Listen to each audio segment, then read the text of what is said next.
को तुम पर उठा खड़ा किया और हुक्म दिया कि जो किताब हमने तुमको दी है उसको जोर से पकड़े रहो और जो उसमें लिखा है उसे याद रखो ताकि अजाब से महफूज रहो। फिर तुम उसके बाद अहद से फिर गए। सो अगर तुम पर अल्लाह का फजल और उसकी मेहरबानी ना होती तो तुम खसारे में पड़ गए होते। और तुम उन लोगों को खूब जानते हो जो तुम में से हफ्ते के दिन मछली का शिकार करने में हद से तजावुज कर गए थे, तो हमने उनसे कहा कि जलील और खार बंदर हो जाओ। और इस किस्से को उस वक्त के लोगों के लिए और जो उनके बाद आने वाले थे इबरत और परहेजगारों के लिए नसीहत बना दिया। और जब मूसा ने अपनी कौम के लोगों से कहा कि अल्लाह तुमको हुक्म देता है कि एक बैल ज़बह करो, वो बोले, क्या तुम हमसे हंसी करते हो? मूसा ने कहा कि मैं अल्लाह की पनाह मांगता हूं कि नादान बनूं। उन्होंने कहा कि अपने परवरदिगार से इल्तिजा कीजिए कि वो हमें यह बताए कि वो बैल किस तरह का हो। मूसा ने कहा, परवरदिगार फरमाता है कि वो बैल न तो बूढ़ा हो और न बछड़ा, बल्कि उनके दरमियान यानी जवान हो। सो जैसा तुमको हुक्म दिया गया है वैसा करो। उन्होंने कहा, अपने परवरदिगार से दरखास्त कीजिए कि हमको यह भी बता दे कि उसका रंग कैसा हो। मूसा ने कहा, परवरदिगार फरमाता है कि उसका रंग गहरा जर्द हो कि देखने वालों के दिल को खुश कर देता हो। उन्होंने कहा, अब के परवरदिगार से फिर दरखास्त कीजिए कि हमको बता दे कि वो और किस किस तरह का हो, क्योंकि बहुत से बैल हमें एक दूसरे के मुशाबे मालूम होते हैं और अल्लाह ने चाहा तो हमें ठीक बात मालूम हो जाएगी। मूसा ने कहा कि अल्लाह फरमाता है कि वो बैल काम में लगा हुआ न हो, न तो जमीन जोतता हो और न खेती को पानी देता हो, बेऐब हो, उसमें किसी तरह का दाग न हो। कहने लगे, अब तुमने सब बातें दुरुस्त बता दी। गरज बड़ी मुश्किल से उन्होंने उस बैल को ज़बह किया, जबकि वो ऐसा करने वाले लगते न थे। और जब तुमने एक शख्स को कत्ल किया तो उसमें बाहम झगड़ने लगे, हालांकि जो बात तुम छुपा रहे थे अल्लाह उसको जाहिर करने वाला था। चुनाचे हमने कहा कि उस बैल का कोई सा टुकड़ा मकतूल को मारो। इस तरह अल्लाह मुर्दों को जिंदा करता है और तुमको अपनी कुदरत की निशानियां दिखाता है ताकि तुम समझो। फिर उसके बाद तुम्हारे दिल सख्त हो गए, गोया वो पत्थर हैं या उनसे भी ज्यादा सख्त। और पत्थर तो बाजे ऐसे होते हैं कि उनमें से चश्मे फूट निकलते हैं और बाजे ऐसे होते हैं कि फट जाते हैं और उनमें से पानी निकलने लगता है।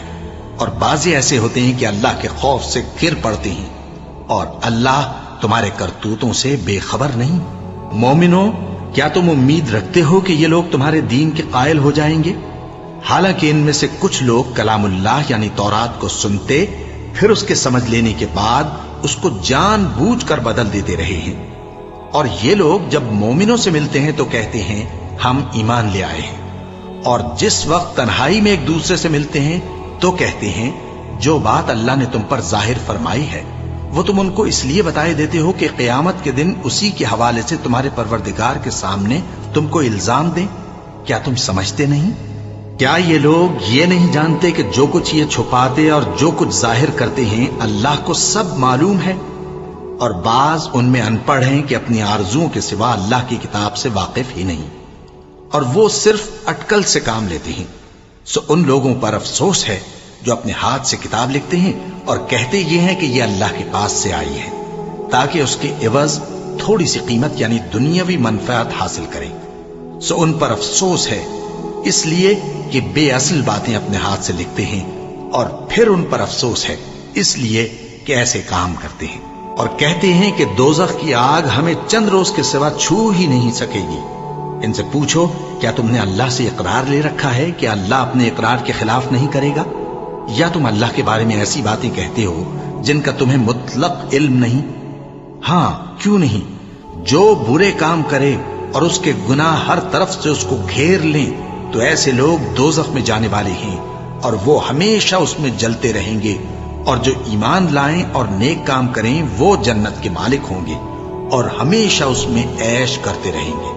और जब हमने बनी इसराइल से अहद लिया कि अल्लाह के सिवा किसी की इबादत न करना और माँ बाप और रिश्तेदारों और यतीमों और मोहताजों के साथ भलाई करते रहना और लोगों से अच्छी बातें कहना और नमाज पढ़ते और ज़कात देते रहना, तो चंद आदमियों के सिवा तुम सब उस अहद से मुंह फेर कर पलट गए। और जब हमने तुमसे अहद लिया कि आपस में कुछ तो खून न करना, اور اپنوں کو ان کے وطن سے نہ نکالنا تو تم نے اقرار کر لیا اور تم اس بات کو مانتے بھی ہو۔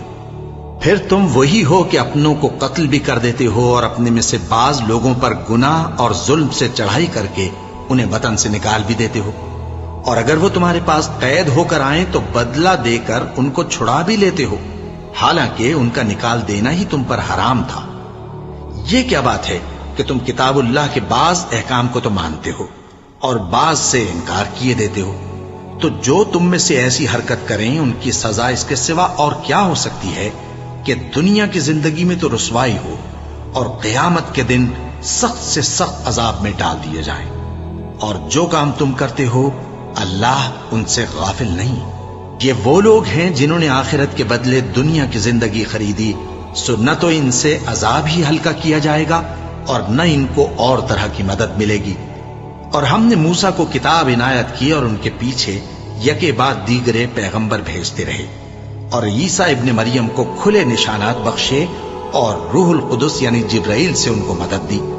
تو کیا ایسا ہے کہ جب کوئی پیغمبر تمہارے پاس ایسی باتیں لے کر آئے جن کو تمہارا جی نہیں چاہتا تھا تو تم سرکش ہو جاتے رہے اور ایک گروہ انبیاء کو تو جھٹلاتے رہے اور ایک گروہ کو قتل کرتے رہے، اور کہتے ہیں ہمارے دلوں پر پردے ہیں؟ نہیں، بلکہ اللہ نے ان کے کفر کے سبب ان پر لعنت کر رکھی ہے، بس یہ تھوڑے ہی پر ایمان لاتے ہیں۔ اور جب اللہ کے ہاں سے ان کے پاس کتاب آئی جو ان کی آسمانی کتاب کی بھی تصدیق کرتی ہے، اور وہ پہلے ہمیشہ کافروں پر فتح مانگا کرتے تھے، پھر جس چیز کو وہ خوب پہچان